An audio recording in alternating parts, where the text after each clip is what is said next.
अरे यारी है ईमान मेरा, यार मेरी जिंदगी। कसमें वादे प्यार वफा सब बातें हैं बात। इशारों को अगर समझो, राज को राज रहने दो। इशारों।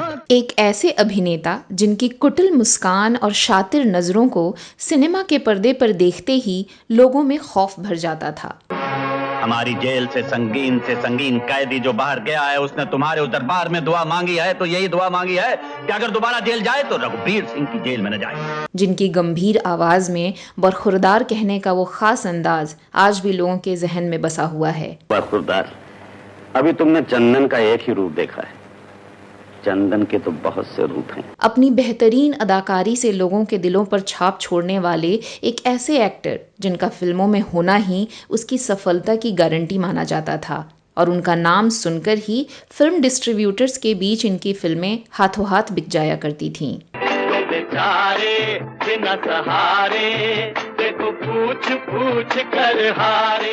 लेकिन क्या आप जानते हैं कि फिल्मों में निभाए इनके किरदार इतने आतताई और खतरनाक हुआ करते थे कि कई बार तो लोग इनके पोस्टर्स पर जूते चप्पल चला दिया करते थे, और उस जमाने के पेरेंट्स इनके नाम से मिलते जुलते शब्द अपने बच्चों के नाम के लिए नहीं चुना करते थे। शायद तू ये भूल गया कि इस जमीन पर फतेह खां अकेला पैदा नहीं हुआ है, उसके साथ उसकी भला की जिद भी पैदा हुई है। क्या आप मानेंगे कि इनकी एक बुरी लत के कारण ही इन्हें फिल्मों में ब्रेक मिला था, और बिना किसी ऑडिशन के ही फिल्मों में इनकी एंट्री हो गई थी। हम बोलेगा तो बोलोगे के बोलता है, हम बोलेगा तो बोलो। और क्या आप यकीन करेंगे कि 1960s और 70s के ज़माने में ये अपनी फिल्मों के लिए सबसे ज़्यादा फीस लेने वाले फिल्म कलाकार हुआ करते थे।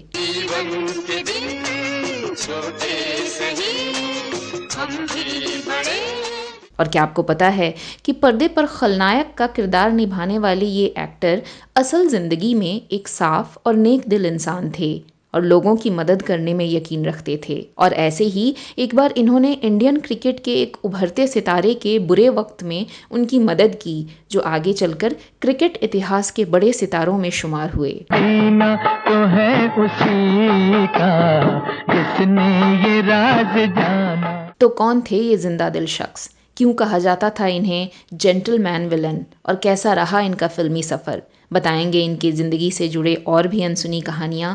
आप देखते रहिए बॉलीवुड के रोचक किस्से वेदिका के साथ।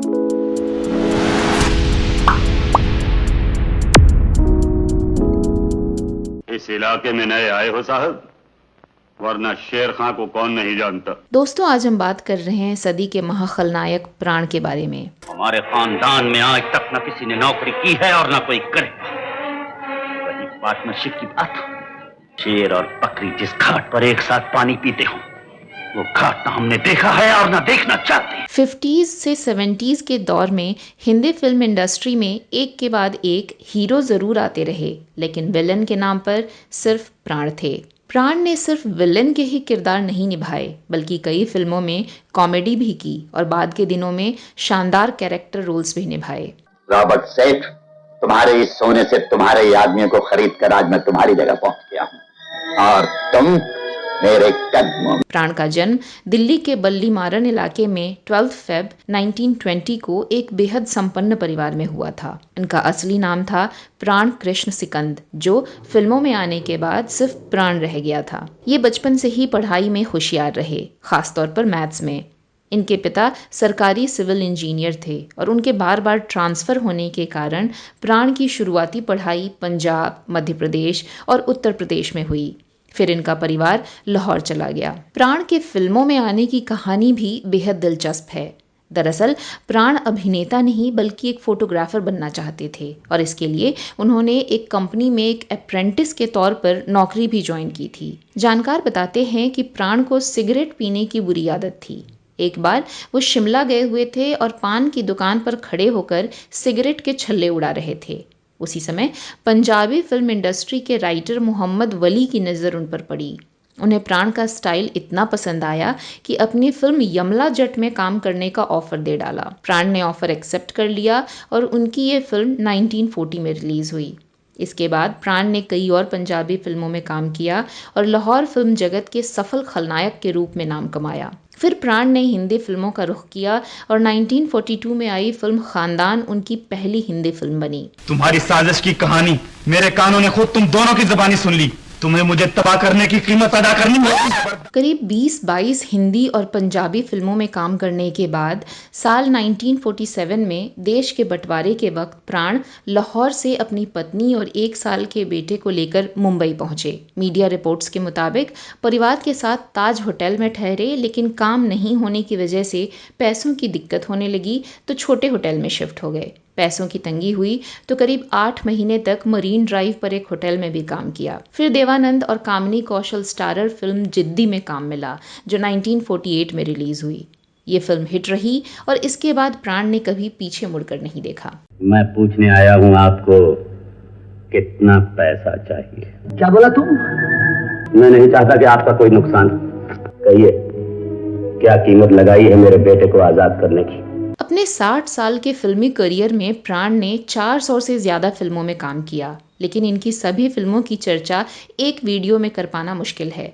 हालांकि उनकी सबसे सफल फिल्मों की बात करें तो कुछ नाम हैं: बड़ी बहन, हलाकू, आज़ाद, मधुमती, देवदास, राम और श्याम, मुनीम जी, अमरदीप, चोरी चोरी, छलिया, जिस देश में गंगा बहती है, विक्टोरिया नंबर 203, जब प्यार किसी से होता है, गुमनाम, दो बदन, उपकार, ब्रह्मचारी, पूरब और पश्चिम, जॉनी मेरा नाम, दोस्ताना, कालिया, बॉबी आदि। उनकी आखिरी फिल्म आई साल 2002 में, जो थी तुम जियो हजारों साल। प्राण साल 1969 से 1982 के बीच सबसे ज्यादा फीस पाने वाले एक्टर थे, यहाँ तक कि उनकी फिल्मों का मेहनताना सुपरस्टार राजेश खन्ना से भी ज्यादा हुआ करता था। आजादी हर कैदी का ख्वाब होती है, लेकिन अभी अभी तुम्हारे अंदर खून की हर बूंद और बार तुम्हारे शरीर का रोम चीखेगा और कहेगा, कालिया तुमने ये ख्वाब देखा तो क्यों देखा?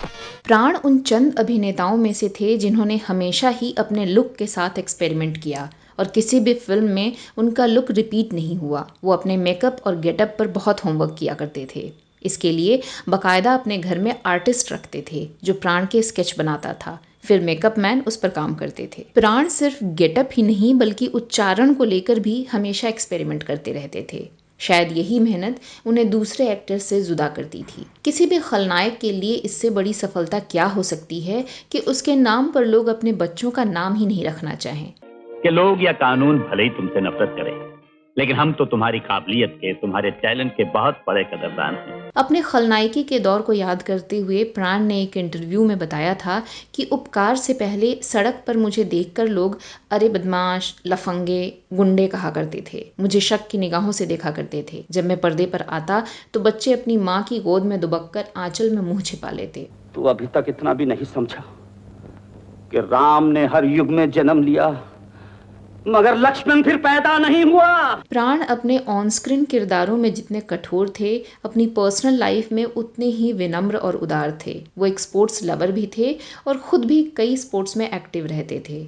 उनकी अपनी फुटबॉल टीम भी थी जिसका नाम था डायनेमोस फुटबॉल क्लब। चलिए उनके स्पोर्ट्स लविंग और हेल्पिंग नेचर से जुड़ा एक बेहद दिलचस्प किस्सा आपको बताते चलें। साल 1979 से 80 के बीच कपिल देव एक प्रॉमिसिंग क्रिकेटर के तौर पर उभर ही रहे थे कि उन्हें नी इंजरी हो गई। लेकिन तब बीसीसीआई फाइनेंशियली इतनी मजबूत नहीं हुआ करती थी जितनी आज है और इसीलिए कपिल की नी सर्जरी के लिए पैसे जुटाने में मुश्किल आ रही थी। जब ये बात प्राण को पता चली तो उन्होंने मदद करने की सिफारिश की और कपिल देव की सर्जरी का सारा खर्च उठाया। आगे चलकर कपिल एक महान क्रिकेटर बने और भारत को क्रिकेट वर्ल्ड कप दिलाने वाले पहले कप्तान भी हुए। कपिल देव ने प्राण को हमेशा अपने पिता की तरह सम्मान दिया। अगर मेरी नेकी का यही सिला है तो फिर मैं खामोश रहने के सिवा और कर भी क्या सकता हूँ। आज 16 साल से तुम्हारी जागीर की देखभाल करता आ रहा हूँ। प्राण अपने फ्रेंडली नेचर के लिए मशहूर थे और फिल्मी जगत के कई बड़े बड़े सितारे उनके अच्छे दोस्त हुआ करते थे।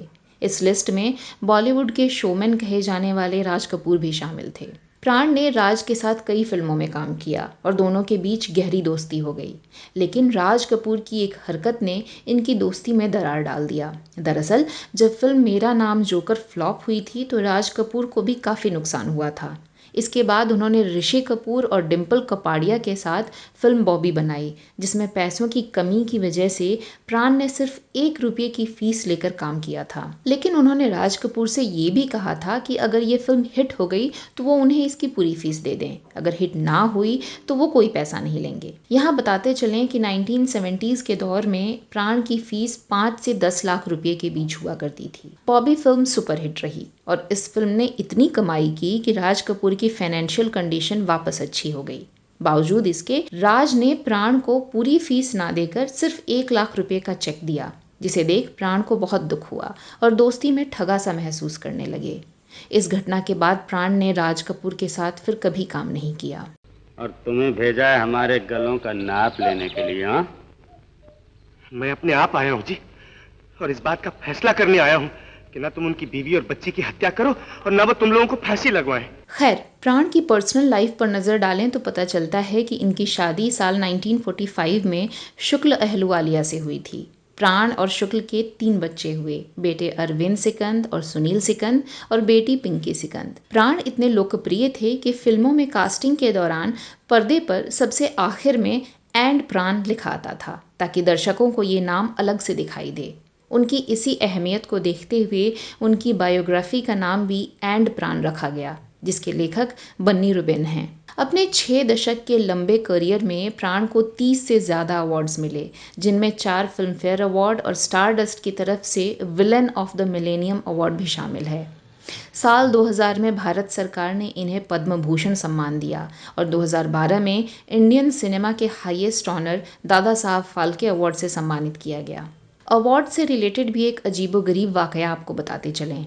साल 1973 में फिल्म बेईमान के लिए प्राण को बेस्ट सपोर्टिंग एक्टर का अवार्ड दिए जाने की घोषणा की गई, लेकिन इन्होंने ये अवार्ड लेने से मना कर दिया। ये इन्होंने एक प्रोटेस्ट के तहत किया, जिसमें इनका कहना था कि बेस्ट म्यूजिक डायरेक्टर का फिल्मफेयर अवार्ड बेईमान फिल्म के लिए शंकर जयकिशन को नहीं, बल्कि पाकीज़ा फिल्म के लिए गुलाम मोहम्मद को मिलना चाहिए, क्योंकि इस अवार्ड के वो ज़्यादा हकदार हैं। साल 1988 में प्राण को दिल का पहला दौरा पड़ा, जिसके बाद उन्होंने फिल्में करनी कम कर दी। 12 जुलाई 2013 को 93 साल की उम्र में प्राण साहब ने इस दुनिया को अलविदा कह दिया। हिंदी सिने जगत के इतिहास के सबसे चर्चित और पसंदीदा खलनायक माने जाने वाले प्राण साहब जैसा कलाकार सदियों में एक बार जन्म लेता है। रियल लाइफ के बैडमैन और रियल लाइफ के जेंटलमैन को हमारी पूरी टीम की तरफ से श्रद्धांजलि। अगर तुमने मुझ पर गोली चलाई तो तुमसे ज्यादा पागल और कोई नहीं होगा, इसलिए कि सिर्फ मैं जानता हूं कि तुम बेगुनाह हो। अगर पूछना चाहते हो तो पहले मेरा रिवॉल्वर मुझे वापस दे। तो दोस्तों, आपको आज का हमारा ये शो कैसा लगा, कमेंट करके ज़रूर बताइएगा। कुछ और नई जानकारियों और किस्से कहानियों के साथ अगले एपिसोड में आपसे फिर होगी मुलाकात। फिलहाल अपनी होस्ट वेदिका को दीजिए इजाज़त। नमस्कार।